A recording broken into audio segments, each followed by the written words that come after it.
প্রথম নিবেদন কবি ভবানী প্রসাদ মজুমদারের ঐতিহাসিক জলসা আর সুকুমার রায়ের সৎপাত্র।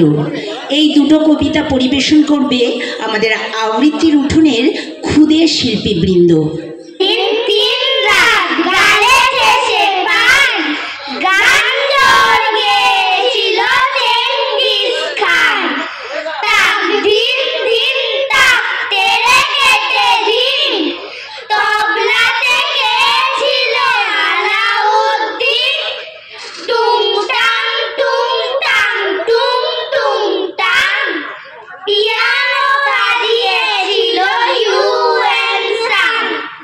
Sarega